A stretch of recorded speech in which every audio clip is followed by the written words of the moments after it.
So hello friends, welcome back to our channel. I hope कि आप सब अच्छे होंगे और आपकी प्रिपरेशंस बहुत अच्छे से चल रही होंगी। तो आज हम लोग स्टार्ट करने जा रहे हैं एक नया सब्जेक्ट जो कि है BCOC 132 business organisation and management, जो कि हमारे बीकॉम फर्स्ट ईयर का सब्जेक्ट है। तो आज हम इस सब्जेक्ट को स्टार्ट ही कर रहे हैं। तो आज हम करेंगे इसके block 1 foundation of Indian businesses के यूनिट 1 को, जो कि है इंट्रोडक्शन टू बिजनेस। ठीक है, तो स्टार्ट करते हैं अपने फर्स्ट टॉपिक को, जो कि है ह्यूमन। तो पहले हमें समझना है कि ह्यूमन एक्टिविटीज क्या होता है। ठीक है, all of us participate in various kind of works from the time we get up from the bed in the morning till the time we go to sleep at night. मतलब हम बहुत सारे काम करते हैं सुबह उठने से लेकर रात तक सोने तक। We get up from bed in the morning, brush our teeth, take bath, breakfast, उठते हैं, ब्रश करते हैं, नहाते धोते हैं, ब्रेकफास्ट करते हैं। देन चिल्ड्रन मतलब बच्चे स्कूल चले जाते हैं, एल्डर्स ऑफिस चले जाते हैं काम करने के लिए। हाउस वाइफ जो हैं वो घर पे अपना किचन संभाल रही होती हैं, घर संभाल रही होती हैं। In the evening we all come back, हम शाम को घर आ जाते हैं, खाना खाते हैं, सो जाते हैं। All the activities in which we thus participate from morning till night are called human activities। तो सुबह से लेकर शाम तक जितनी एक्टिविटीज एक ह्यूमन परफॉर्म करता है उसे हम ह्यूमन एक्टिविटीज कहते हैं। ठीक है, अगर हम इन एक्टिविटीज को क्लोजली एग्जामिन करें, क्लोजली स्टडी करें, तो हम देखेंगे कि कुछ एक्टिविटीज में ऐसे एक्टिविटीज होते हैं जो कि बेनिफिट प्रोड्यूस कर रहे हैं। ठीक है, that some of these produce economic benefit, मतलब जैसे जिनसे हम अर्न कर रहे हैं। ठीक है, working in a factory or in office or at the farm. Some activities like brushing teeth, taking bath, going to school, playing, cooking food for the family do not produce any direct economic benefit. और कुछ activities ऐसे होते हैं जिनसे हमें economic benefit नहीं होता। ठीक है, thus we can classify the human activities in the 2 groups. तो इस हिसाब से हमने ह्यूमन एक्टिविटीज को 2 ग्रुप में क्लासिफाई किया, एक इकोनॉमिक एक्टिविटीज, दूसरा हमारा नॉन इकोनॉमिक एक्टिविटीज। ठीक है, इकोनॉमिक एक्टिविटीज में हमारे वो एक्टिविटीज आ जाते हैं जो हम करते हैं टू अर्न, क्या जिससे इकोनॉमिक बेनिफिट प्रोड्यूस हो रहे हैं, और नॉन इकोनॉमिक में जिसमें कोई डायरेक्ट इकोनॉमिक बेनिफिट प्रोड्यूस नहीं हो रहा है। तो इकोनॉमिक एक्टिविटी में बिजनेस, प्रोफेशन या एम्प्लॉयमेंट आ गया। अब देखो, पहले बताया गया है कि नॉन इकोनॉमिक एक्टिविटीज क्या होती हैं। ठीक है, non economic activities done without earning money for personal, social, religious और इमोशनल रीजन। मतलब ऐसे एक्टिविटीज जो हम पैसे कमाने के लिए नहीं करते हैं, जो हम पर्सनल, सोशल, रिलीजियस या इमोशनल रीजन से करते हैं। जैसे मतलब किसी के लिए केयर करना, ठीक है, खाना बनाना, के काम करना, सुबह उठ के ब्रश करना, नहाना, ब्रेकफास्ट करना। अब ये सब चीजों से पैसे थोड़ी अर्न हो रहे हैं, बट ठीक है, तो ये नॉन इकोनॉमिक एक्टिविटीज हुआ। जैसे example, cooking food for family, परिवार वालों के लिए खाना बनाना। स्टडिंग इन स्कूल में जा रहे हैं पढ़ाई करना, तो उससे पैसे थोड़ी बन रहे हैं, है ना। प्रेइंग इन टेम्पल और मॉस्क्यू, मतलब हम जब मंदिर जाते हैं प्रार्थना करने। Helping poor people, voluntary social work, जो हम अपने इच्छा से सोशल वर्क करते हैं। ठीक है, सामाजिक कार्य करते हैं, वो भी। तो वो सब चीजें विदाउट अर्निंग मनी होते हैं। ठीक है, मतलब हम बिना पैसा कमाने के मोटिव से वो सब काम कर रहे होते हैं। ठीक है, की पॉइंट क्या है, done for satisfaction and service, not for income. ये एक्टिविटीज वैसे एक्टिविटीज होते हैं जो कि सेटिस्फेक्शन के लिए कोई परफॉर्म करता है, ठीक है, इनकम के लिए नहीं। Done for satisfaction and services, not for income, यही था। ठीक है, people who participate in such activities do not get any direct economic benefit. देखो दिया है ना। Non economic activities are carried out with motive of providing service to others with a non monetary objective. इसमें main motive क्या होता है, हम service provide करें, हमारा नॉन मॉनेटरी ऑब्जेक्टिव रहता है, मतलब हम पैसा कमाने का मोटिव हमारा नहीं होता है। ठीक है, example, working for non organisation, मतलब NGOs के साथ काम करना। These activities are first and foremost undertaken for satisfaction of personal, social, religious, cultural and sentimental requirements of human being. Non economic activity are described by non appearance of financial partner और the cost paid by the consumer is not correspondence to the expenses of the product and services। अब देखो, इसमें कुछ examples दे रखे हैं, जैसे charitable activities, labour searching for some benefits purely based on solidarity and without monetary advantages. For instant, government funded education institutions, community work या फिर social assistance. वही चैरिटी वाले वर्क्स जो हम करते हैं। ठीक है, चैरिटेबल एक्टिविटीज वो आ गया। हाउस होल्ड एक्टिविटी, मतलब वही सब है, कपड़ा धोना, बच्चों को देखना, सिलाई करना, फिर घर के जितने काम है वो सब करना, हाउस होल्ड एक्टिविटीज। ठीक है, उससे भी अर्निंग नहीं होती। Independency, navigating under privileged and under marginalised sector of society in their uplifted and independence in order to meet their livelihood. चौथा है voluntary skills, people who facilitates marginalised individual in achieving employment by training in skills, मतलब skills को train करना। ठीक है, तो ये भी है वॉलंटरी स्किलिंग, मतलब हम अपनी इच्छा से कोई चीज जिसमें हम इंटरेस्टेड हैं अपने स्किल्स को ट्रेन कर रहे हैं। ठीक है, तो वो भी एक नॉन इकोनॉमिक एक्टिविटी है। सेकंड है हमारा इकोनॉमिक एक्टिविटी। इकोनॉमिक एक्टिविटीज में वो एक्टिविटीज आती हैं done to earn money for our livelihood, मतलब जिससे जीविका चलती है, जिससे हमारा अर्निंग होता है। ऐसी एक्टिविटीज को हम इकोनॉमिक एक्टिविटीज कहते हैं। ठीक है, ठीक है, ये activities are concern with production अब ये सब एक्टिविटीज किसी भी चीज से रिलेटेड हो सकते हैं, या हम प्रोडक्शन कर रहे हैं, या एक्सचेंज या distribution of goods and services, कुछ भी हो सकता है, ठीक है। For example doctor works in hospital, अब कोई डॉक्टर हॉस्पिटल में काम कर रहा है तो उसको उसकी सैलरी मिल रही है, टीचर स्कूल में पढ़ा रहा है उसको सैलरी मिल रही है, एम्प्लॉयज गोइंग टू ऑफिस, जो एम्प्लॉयज डेली ऑफिस जा रहे हैं, कॉर्पोरेट या फिर प्राइवेट ऑफिस जा रहे हैं, तो फिर उनको भी उनके काम के बदले सैलरी पे की जाती है। फार्मर्स वर्किंग इन फील्ड, तो वो भी प्रॉफिट मोटिव से ही करते हैं, ठीक है। खेती कर रहे हैं तो जो फसल होगी उसको बेच के वो अपना पैसा निकालेंगे, right. They are all doing this to earn his or her livelihood, to acquire wealth कमाने के लिए ये काम किए जाते हैं, इकोनॉमिक एक्टिविटीज, ठीक है। तो अब इसके एग्जांपल्स हमने देख ही लिए। डन फॉर अर्निंग इनकम, जो एक्टिविटीज पैसे कमाने के लिए किए जाते हैं उसे हम इकोनॉमिक एक्टिविटीज कहते हैं। और ऐसे एक्टिविटीज जो हम कह लो सोशल, रिलीजियस या इमोशनल रीजन से करते हैं बिना पैसे कमाने के मोटिव के साथ, वो चीज हमारा नॉन इकोनॉमिक एक्टिविटीज में आता है, ठीक है। अब डिफरेंस बिटवीन दे रखा है तो ये आप बिल्कुल ध्यान से देखना, हम भी एक बार देख लेते हैं, ठीक है, क्योंकि बहुत इंपॉर्टेंट टॉपिक है, एग्जाम में आएगा, ठीक है। तो इकोनॉमिक एक्टिविटीज का मीनिंग हमने देख लिया, ठीक है। फाइनेंशियल गेन के लिए जो चीज की जाती है वो होता है हमारा economic activity, perform for financial gain, ठीक है। दीज एक्टिविटीज जनरेट रेवेन्यू, ये एक्टिविटीज रेवेन्यू जनरेट करती हैं, विच में provide financial stability to the organisation, जिससे फाइनेंशियल स्टेबिलिटी आती है, ठीक है, to the organisation. For example working in factory और ऑफिस, वही फैक्ट्री और ऑफिस में जो वर्कर्स और एम्प्लॉइज काम कर रहे हैं। These are the activities which are perform to fulfil social, psychological and mental necessities, मतलब हम ये सोशल, साइकोलॉजिकल और मेंटल नेसेसिटीज के लिए करते हैं, लाइक एनजीओज में काम करना, सेव द चिल्ड्रन, ठीक है, मतलब क्राई, ये सब चीजें जो है मतलब हम करते हैं वो सब चीजें नॉन इकोनॉमिक में आ जाता है। या फिर जो एक्टिविटीज हम बिना नॉन मॉनेटरी ऑब्जेक्टिव के साथ करते हैं वो हमारा नॉन इकोनॉमिक एक्टिविटी होता है, ठीक है। पर्पस क्या है, these activities are undertaken with financial motive होता है इसका, और इसका होता है हमारा सोशल और मेंटल नीड्स के लिए करते हैं। Outcome activities result in generation and dissemination of goods and services, इसका आउटकम क्या है, इससे कुछ ना कुछ हमारा गुड्स और सर्विस प्रोड्यूस होगा, ठीक है, या सोल्ड आउट होगा, कुछ ऐसा होगा। These activities result in personal contentment, हाँ, तो इसमें क्या इकोनॉमिक एक्टिविटी में आउटकम क्या था कि कोई ना कोई प्रोडक्ट जो है वो प्रोड्यूस होगा या फिर डिस्ट्रीब्यूट होगा गुड्स और सर्विसेज का, ठीक है, जिससे हमें इनकम अर्न कर पाए हैं, जिससे हम। और इसमें क्या है नॉन इकोनॉमिक में, these activities result in personal contentment, मतलब पर्सनल सेटिस्फेक्शन के लिए हम ये काम करते हैं वो हमारा नॉन इकोनॉमिक एक्टिविटीज में आ जाता है। मेजरमेंट, इनको हम फाइनेंशियल टर्म में मेजर कर सकते हैं क्योंकि इसमें अर्निंग हो रही है, और इसको हम पर्सनल फुलफिलमेंट टर्म्स में कह लो मेजर कर सकते हैं, मतलब जैसे आत्मसंतुष्टि मिल रही है हमें ये काम करके, है ना। Value, these actions add value to the national income, भाई इसमें अर्निंग हो रही है, कह लो इनकम जनरेट हो रहा है, फाइनेंशियल टर्म में हम इसे मेजर कर सकते हैं, तो इसमें नेशनल इनकम में ये वैल्यू ऐड करेगा ही, ठीक है। और ये नेशनल इनकम में कोई वैल्यू ऐड नहीं करता, ठीक है। एग्जाम्पल यहाँ दिए गए हैं जैसे डॉक्टर, लॉयर, सीए, ठीक है, या फिर स्किल्ड कोई पर्सन है, एकेडमिशियन है, तो ये सब चीज़ें, ये सब जो लोग हैं वो फॉर इकोनॉमिक एक्टिविटी करते हैं और फॉर फाइनेंशियल मोटिव, ठीक है। और जो टीचर अपने बच्चे को पढ़ा रहा है तो अपने बच्चे से पैसा थोड़ी लेगा, और या फिर जो डॉक्टर है वो पुअर पेशेंट्स को ट्रीट कर रहा है बिना कोई फीस लिए, तो वो भी एक चैरिटी का वर्क हो गया। तो यही सब चीजें है, ठीक है, इकोनॉमिक और नॉन इकोनॉमिक एक्टिविटीज। तो ये आप क्लियर हो गया होगा, ठीक है। तो एग्जाम के पॉइंट ऑफ व्यू से एक इंपॉर्टेंट टॉपिक हुआ हमारा। तो अब चलते हैं अपने अगले टॉपिक पे जो कि सेक्टर्स ऑफ इकोनॉमिक एक्टिविटी। अब इकोनॉमिक एक्टिविटी के कौन कौन से सेक्टर्स होते हैं, हम कौन कौन से सेक्टर में काम करके इकोनॉमिक एक्टिविटी कर सकते हैं, ठीक है। तो economic activities generate economic and financial achievement by producing goods और सर्विसेज। तो इकोनॉमिक एक्टिविटी कौन सी एक्टिविटीज होते हैं जिसमें इकोनॉमिक और फाइनेंशियल अचीवमेंट प्राप्त होती है, जैसे पैसा जनरेट हो रहा है या फाइनेंशियल अचीवमेंट हो रहा है, मतलब वही फाइनेंस को हम अचीव कर रहे हैं, ठीक है, पैसे को अचीव कर रहे हैं। बाय प्रोड्यूसिंग गुड्स और सर्विसेज, हम कोई ना कोई गुड्स और सर्विसेज प्रोवाइड कर रहे हैं या प्रोड्यूस कर रहे हैं, ठीक है, गुड्स प्रोड्यूस कर रहे हैं, सर्विसेज प्रोवाइड कर रहे हैं। The economic activities of a country can be classified into 3 divisions, ठीक है, primary sector, secondary sector and tertiary sector. ये हम बचपन से पढ़ते आ रहे हैं, ठीक है। Economic activities are commenced with a cost effective intention. Non economic activities alternatively do not have fiscal cause. These activities are carried out on account of love, warmth, societal enrichment and spiritual reasons, ठीक है। फिर वही economic non economic activities का थोड़ा सा elaborate कर दिया इन्होंने। अब ये फिगर जो दे रखा है देखो, primary sector, secondary sector, then tertiary sector. तो अब देखो प्राइमरी सेक्टर में क्या क्या आते हैं। Primary sector is a sector which is related to withdrawing raw material from for production of goods and services. इसमें हम रॉ मटेरियल कहाँ से ला रहे हैं वो मेन चीजें आती हैं, ठीक है, प्राइमरी इकोनॉमिक सेक्टर। तो हम इसमें रॉ मटेरियल निकाल रहे हैं, जैसे कपड़े बनाने के लिए हमें थ्रेड्स चाहिए, ठीक है, थ्रेड्स के लिए हमें कॉटन चाहिए, कॉटन के लिए हमें फिर कुछ रॉ मटेरियल नायलॉन वगैरह चाहिए होगा, राइट। तो वो सब चीजें कहाँ से आती हैं, तो वो हम नेचर से एक्सट्रैक्ट कर रहे हैं, ठीक है। These are the activities which are dependent on nature, ये डिपेंडेंट होते हैं नेचर पे। प्राइमरी सेक्टर जो होते हैं वो नेचर पे डिपेंडेंट होते हैं, जैसे agriculture, breeding, forestry, fishery, hunting, mining. अब जो एग्स वगैरह होता है, ठीक है, एग्रीकल्चर में जो खेती वगैरह हो रहा है उससे जो शुगर केन प्रोड्यूस होता है, तो फिर उससे चीनी वगैरह, शुगर वगैरह प्रोड्यूस होती है ना। तो ये सब एक रॉ मटेरियल इस सेक्टर में प्रोड्यूस किए जा रहे हैं, एक्सट्रैक्ट किए जा रहे हैं नेचर से। सेकेंडरी इकोनॉमिक सेक्टर में आता है सेक्टर रिलेट्स विद गुड्स और services produce by raw material from primary. अब जो रॉ मटेरियल प्राइमरी सेक्टर्स ने प्रोड्यूस किए थे उनको यूज करके कोई गुड्स और सर्विसेज बनाना, ठीक है। जैसे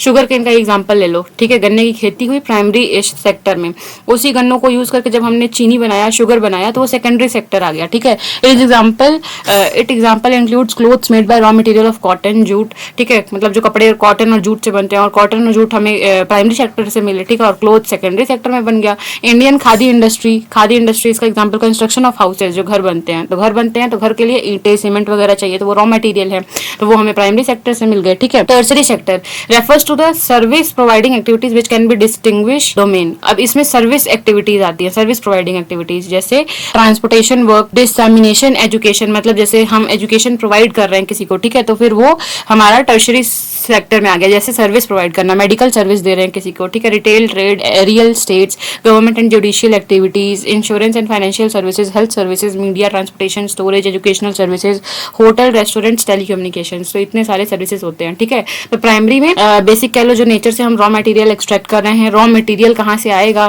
production of goods and services के लिए, वो चीजें, वो एक्टिविटीज हमारी प्राइमरी सेक्टर में आती हैं।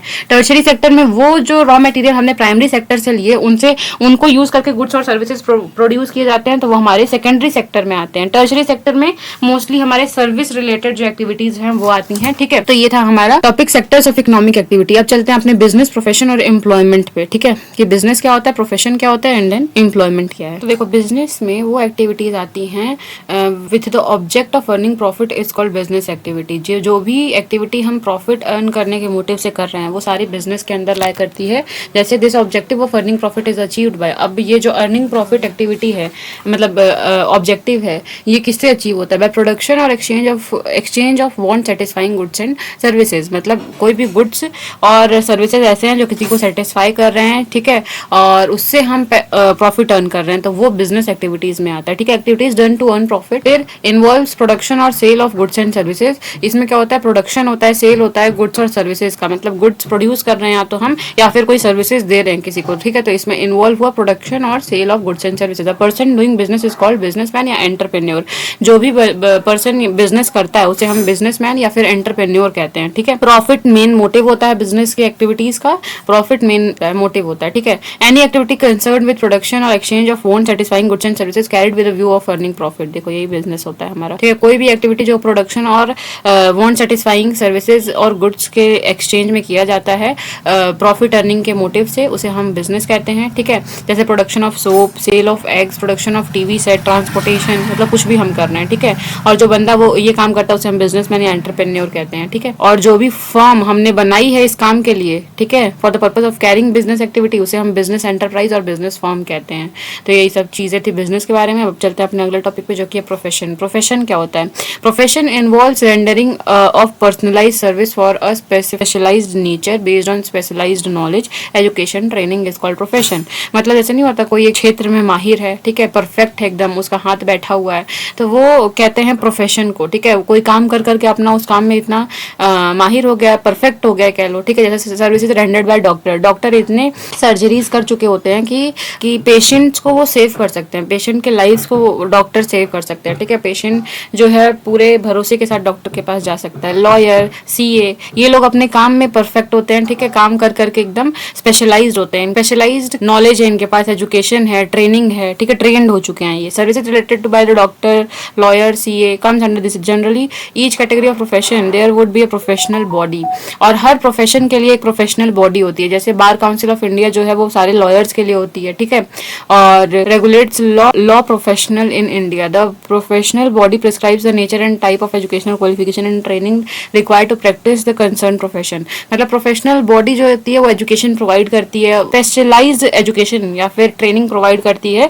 स्पेशलाइज्ड सेक्टर, स्पेशलाइज्ड फील्ड में, ठीक है, तो वो प्रोफेशनल बॉडी हो गई। और जो भी प्रोफेशनल है उसको उस प्रोफेशनल बॉडी का मेंबर होना पड़ेगा अगर वो उस प्रोफेशन से रिलेटेड है। तो जैसे अगर कोई लॉयर बनना चाहता है तो उसको बीसीआई में रजिस्ट्रेशन करवाना होगा, उसका एग्जाम क्लियर करना होगा, right.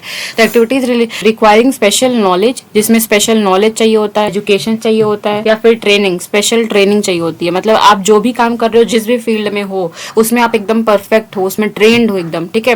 Professionals provide specialised service, वो स्पेशलाइज्ड सर्विस ही देते हैं, ठीक है। जैसे अब कोई आर्टिस्ट है, ठीक है, तो वो स्केच ही बनाएगा ना, आपको डांस करके नहीं दिखा सकता, गाना गा के करके नहीं दिखा सकता। Must follow rules of professional body, उसको उसके प्रोफेशनल बॉडी, मैंने बताया ना जैसे कोई लॉयर बनना चाहता है तो उसको बीसीआई के अंडर रजिस्ट्रेशन करवाना पड़ेगा, तो उसको बार काउंसिल ऑफ इंडिया के सारे रूल्स रेगुलेशंस फॉलो करने पड़ेंगे एक लॉयर को।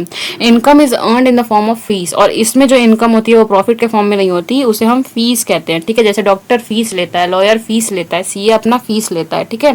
तो वही सब इसका example doctor, lawyer, CA, architect. Architect भी वही आजकल नक्शा बनाने का काम करते हैं, राइट। तो ये था हमारा प्रोफेशन के बारे में। अब चलते हैं अपने अगले टॉपिक पे जो कि है एम्प्लॉयमेंट। अब एम्प्लॉयमेंट क्या होता है? Any activity assign to a person by the employer under an agreement और rules of service comes under the category of employment. मतलब कोई भी एक्टिविटी अगर कोई एक एम्प्लॉयर किसी एम्प्लॉय को दे रहा है और उन दोनों के बीच में एक एग्रीमेंट हो रखा है और रूल्स ऑफ सर्विसेज है, मतलब जैसे क्या क्या कैसे कैसे काम करना है, तो वो एम्प्लॉयमेंट के अंदर आ जाता है, ठीक है। A person who undertakes such activity is called employ, और जो बंदा वो काम कर रहा है उसे हम एम्प्लॉय कहते हैं, ठीक है। Forming such activities the employer receives remuneration from the employer in the form of wages. अब वो सब काम करने के लिए जो भी आपका डील हुआ है, जो भी आपकी बातें हुई हैं, वो काम करने के लिए एक एम्प्लॉय को उसके बदले में सैलरी, वेजेस, बोनस, अलाउंस ये सब मिलता है, ठीक है। Employment is called also called services. Employment को हम सर्विसेज भी कहते हैं, जैसे फैक्ट्री में काम करना, ऑफिस में काम करना, होटल में, कॉलेजेस में काम करना, तो ये सब एक एम्प्लॉयमेंट ही है, ठीक है। Every professional qualified person also works as employ in the various organisation. मतलब वही है, जो प्रोफेशनल्स होते हैं, कुछ प्रोफेशनल्स ऐसे होते हैं जो अपना कस्टमर बेस नहीं क्रिएट कर पाते हैं, तो वो अर्न कैसे करेंगे? तो वो भी एम्प्लॉयमेंट करते हैं, वो भी कहीं ना कहीं जाके जॉब करते हैं किसी के under. For example doctors employed in government और प्राइवेट हॉस्पिटल्स। तो अब देखो, हाँ डॉक्टर है तो उसके पास स्पेशलाइज्ड नॉलेज तो है, ठीक है, वो professional knowledge qualified, professionally qualified है, ठीक है। बट वो अगर गवर्नमेंट हॉस्पिटल में काम कर रहा है तो उसको उसकी सैलरी मिल रही है, तो वो भी एक एम्प्लॉय की तरह है वहाँ पे, ठीक है। इंजीनियर जो है वो फैक्ट्री में जो काम कर रहे हैं तो वो एम्प्लॉय है, तो वो एम्प्लॉयमेंट के अंदर वो एक्टिविटी आ जाती है। Work done for an employer under an agreement, जो भी काम हम एक एम्प्लॉयर के लिए कर रहे हैं किसी एग्रीमेंट के अंडर, ठीक है, वो हमारा एम्प्लॉयमेंट के अंदर आ जाता है। एम्प्लॉयज रिसीव सैलरी, एम्प्लॉयज को इसके बदले में सैलरी, वेजेस, बोनस और अलाउंसेस मिलते हैं। यहाँ पे एम्प्लॉयमेंट में एम्प्लॉयर और एम्प्लॉय के बीच में रिलेशनशिप होता है। Government governed bye employment rules and regulations, जो रूल्स एंड लॉज, जो भी मतलब एम्प्लॉयमेंट रूल्स और लॉज हैं वो यहाँ एप्लीकेबल होते हैं, ठीक है। एग्जाम्पल इसका है teaching in a school, engineer in a factory, doctor in a hospital या फिर ऑफिस वर्कर्स। तो ये था हमारा टॉपिक एम्प्लॉयमेंट। तो अब चलते हैं अपने अगले टॉपिक पे जो कि है टाइप्स ऑफ एम्प्लॉयमेंट क्या होता है, ठीक है। वो मतलब एम्प्लॉयमेंट को कितने टाइप्स पे क्लासीफाई किया गया है, मतलब कितने तरीके के एम्प्लॉयमेंट होते हैं। पहला है फुल टाइम एम्प्लॉयमेंट, मतलब इसमें जो एम्प्लॉयज जो हैं वो रेगुलर वर्किंग आवर्स के लिए काम कर रहे हैं, जैसे 8 घंटा कोई काम कर रहा है, डेली ऑफिस जा रहा है, ठीक है, फुल टाइम एम्प्लॉयमेंट है ये। और नंबर ऑफ आवर्स जो है वो फिक्स हैं, जैसे हमें 8 घंटा रोज जाना है, काम करना है, तो ये हमारे फुल टाइम एम्प्लॉयमेंट होते हैं। और इसका एग्जाम्पल है office employ working 8 hours daily, ये मैंने बता ही दिया। इसमें एम्प्लॉयज को इन रिटर्न क्या मिलता है? सैलरी मिलता है, ठीक है। बेनिफिट्स क्या क्या मिलते हैं? लीव, इंश्योरेंस वगैरह मिलता है, ठीक है, एम्प्लॉयर द्वारा। सेकंड टाइप है part time employment. Part time employment जैसे नाम से ही समझ रहे हो गया, ये फुल टाइम था ऊपर वाला, मतलब दिन भर का मोस्टली आवर्स हमारा उस एम्प्लॉयमेंट में जा रहा है। पार्ट टाइम मतलब हम अपने पूरे दिन का कुछ घंटा काम करके पैसा कमा रहे हैं, ठीक है। Work fewer hours per week then full time employees. जो फुल टाइम एम्प्लॉयज काम कर रहे हैं 8 घंटा पर डे, तो हम 4 घंटा पर डे, 2 घंटा पर डे करके काम कर रहे हैं, ठीक है। Such employees not entitle to all benefits then all, ठीक है, मतलब जो फुल टाइम एम्प्लॉयमेंट्स में एम्प्लॉयज को बेनिफिट्स मिल रहा था जैसे लीव और इंश्योरेंस वगैरह, पार्ट टाइम एम्प्लॉयमेंट में एम्प्लॉयज को वो सब बेनिफिट्स नहीं मिलते हैं, ठीक है। फिर कैजुअल एम्प्लॉयमेंट। कैजुअल एम्प्लॉयमेंट क्या है? Employees hired only when needed, जब जरूरत होगी तब हायर किया जाएगा, ठीक है। वर्क इज नॉट रेगुलर और परमानेंट, वर्क जो होता है हमारा रेगुलर और परमानेंट नहीं होता है, ठीक है। जब जरूरत पड़ी तो हम रिक्रूट कर लेंगे, रिक्रूटेड ऑन इरेगुलर बेसिस, ठीक है। Depends on need and requirement of the business, जब जरूरत पड़ी किसी काम को परफॉर्म करने की तो हमने किसी को हायर कर लिया, तो ये कैजुअल एम्प्लॉयमेंट हुआ। अगला टाइप है हमारा contract employment. Contract employment employees is hired for a fixed period और स्पेसिफिक प्रोजेक्ट, मतलब ऐसे नहीं होता कि 2 महीने का काम है या 6 महीने का काम है तो उतने टाइम के लिए कॉन्ट्रैक्ट हो जाता है एम्प्लॉय और एम्प्लॉयर के बीच में, ठीक है। तो वही है कि fixed term duration for specific task के लिए कॉन्ट्रैक्ट किया जाता है, तो ये कॉन्ट्रैक्ट एम्प्लॉयमेंट होते हैं, ठीक है। और ये एम्प्लॉयमेंट खत्म हो जाती है जैसे ही हमारा कॉन्ट्रैक्ट खत्म हो जाता है। कॉन्ट्रैक्ट जिस दिन पूरा होगा उस दिन हमारा ये एम्प्लॉयमेंट ओवर हो जाएगा। जैसे एक सॉफ्टवेयर डेवलपर को हायर किया जाता है 6 महीने प्रोजेक्ट के लिए, ठीक है।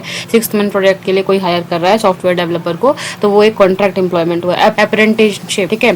तो अब ये क्या है? ये ट्रेनिंग बेस्ड एम्प्लॉयमेंट होता है टू लर्न स्किल्स एंड और प्रोफेशन, मतलब हम स्किल्स के लिए जो एम्प्लॉयमेंट को ज्वाइन करते हैं या करते हैं उसे ट्रेनिंग बेस्ड एम्प्लॉयमेंट के लिए पर्पस के लिए किया जाता है। ट्रेनिंग और स्किल लर्न करने के लिए किया जाता है, ठीक है, उसे अप्रेंटिसशिप कहते हैं। Gets practical experience and training. इसमें जो हमारे अप्रेंटिस होते हैं उनको मिलता है प्रैक्टिकल नॉलेज और ट्रेनिंग दी जाती है। ठीक है, एग्जांपल है trainee electrician learning under expert. कोई एक्सपर्ट के अंडर कोई ट्रेनिंग, मतलब एक इलेक्ट्रीशियन जो है वो ट्रेनिंग ले रहा है। ठीक है, तो अप्रेंटिसशिप होता है। अब सीजनल एम्प्लॉयमेंट अगला टाइप है हमारा। Seasonal employment work is only available during a particular season. कोई सीजन के अकॉर्डिंग अगर कोई काम आ रहा है तो वो हमारा सीजनल एम्प्लॉयमेंट होता है। Employees work when demand is high. जब डिमांड ज्यादा होती है तब हम इन एम्प्लॉयज को हायर करते हैं। ठीक है, these workers provide services on seasonal basis, जैसे in hotel, catering, trade. Seasonal workers are subject to special corporate settlements provision regarding the work time as well as full social insurance protection. तो ये थे हमारे types of employment. ठीक है, तो अब हमारा अगला टॉपिक है comparing business, profession and employment. अब हमने देखो बिजनेस समझ लिया, प्रोफेशन और एम्प्लॉयमेंट हमने तीनों को देखा डिटेल में। अब इन तीनों को हम कंपैरिजन करेंगे। अब देखो ऑल्दो अगर हम देखें इन तीनों को तो ये सब अलग अलग इकोनॉमिक एक्टिविटी था, बिजनेस, प्रोफेशन और एम्प्लॉयमेंट। बट एक तरीके से देखा जाए तो ये इंटरडिपेंडेंट होते हैं एक दूसरे पे। जैसे business provide employment to a large number of people in country. अब जैसे कोई बिजनेस कर रहा है, ठीक है, तो अब बिजनेस कर रहा है तो वो अकेले तो हर चीज हैंडल नहीं कर सकता, उसको अपने अंडर कुछ एम्प्लॉयज को हायर करना पड़ेगा। ठीक है, अपने काम को करवाने के लिए। तो बिजनेस क्या है, वो एम्प्लॉयमेंट जनरेट करता है कंट्री में। ठीक है, similarly professionals like engineer, CA, charter accountant या फिर cost accountant, management consultant, legal experts, doctors, ये जो होते हैं ये काम करते हैं बिजनेसेस फर्म के साथ मिलके, ताकि वो कॉम्प्लिकेटेड टेक्निकल प्रॉब्लम्स को हैंडल कर पाए। ठीक है, तो एक तरीके से हमने क्या देखा, बिजनेस जो है वो एम्प्लॉयमेंट जनरेट कर रहा है और जो प्रोफेशनल्स हैं वो बिजनेस के साथ मिलके कुछ टेक्निकल प्रॉब्लम्स को, कॉम्प्लिकेटेड प्रॉब्लम्स को टैकल कर लेते हैं। ठीक है, तो इसी तरीके से देखा जाए तो business enterprises provide employment opportunity to professional and general public. तो बिजनेस एम्प्लॉयमेंट प्रोवाइड कर रहा है। At the same time success of business is dependent on the employees professional working with it.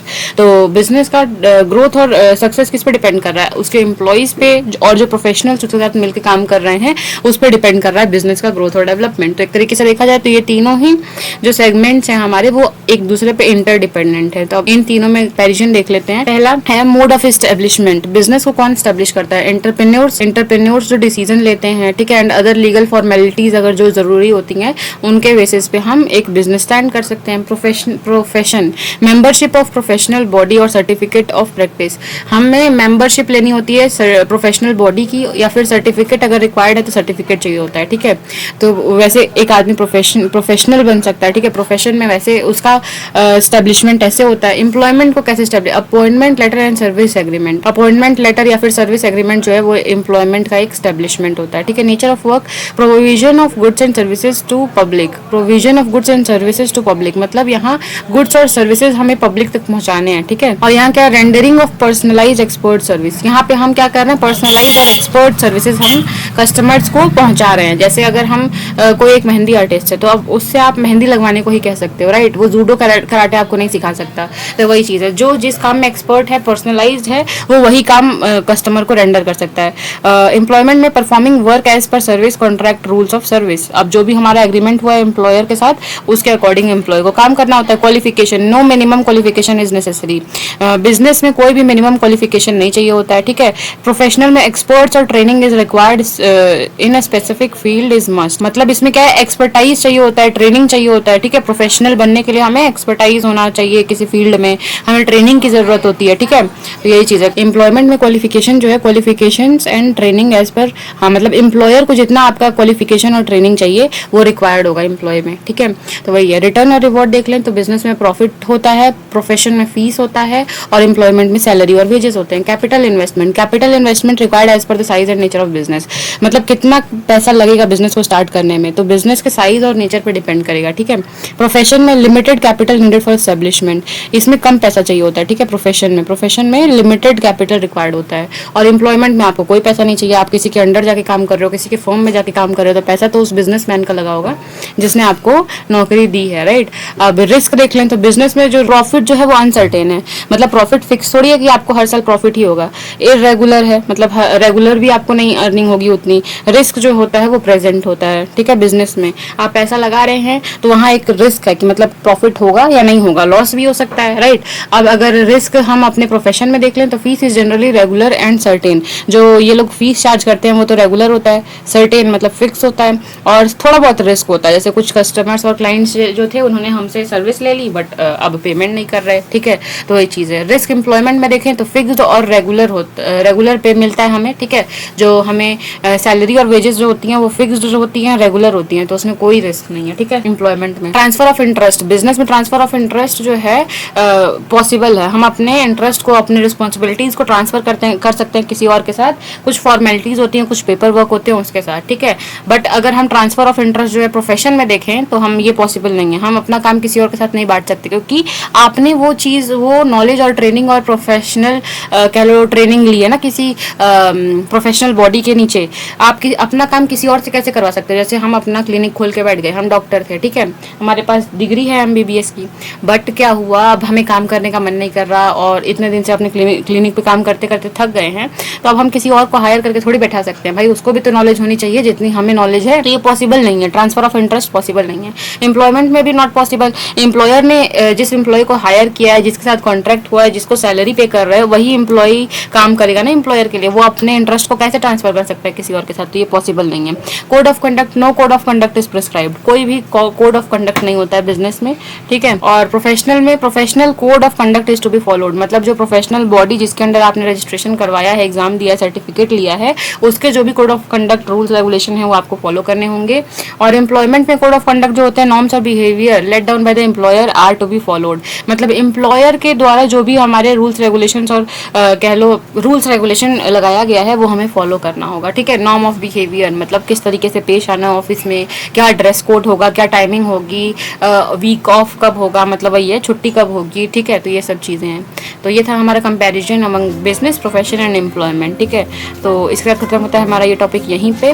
तो आज के लिए बस इतना ही। अब इस यूनिट को हम कंटिन्यू करेंगे अपने सेकंड पार्ट में, ठीक है, क्योंकि ये वीडियो बहुत ज़्यादा लेंदी हो रही है। सो आई होप कि आपको आज के सारे टॉपिक्स क्लियर हुए होंगे, और अगर आपको फिर भी कोई डाउट रहता है तो आप मुझे कमेंट सेक्शन में इन्फॉर्म कर सकते हैं। अगर आपको मेरा पढ़ाई हुआ थोड़ा भी अच्छा लगा तो आप इस वीडियो को लाइक करें, शेयर करें, और हमारे साथ फर्दर ऐसे ही पढ़ते रहने के लिए हमारे चैनल को सब्सक्राइब कर सकते हैं। थैंक्स फॉर वॉचिंग, मिलते हैं नेक्स्ट वीडियो में, तब तक के लिए बाय बाय, टेक केयर।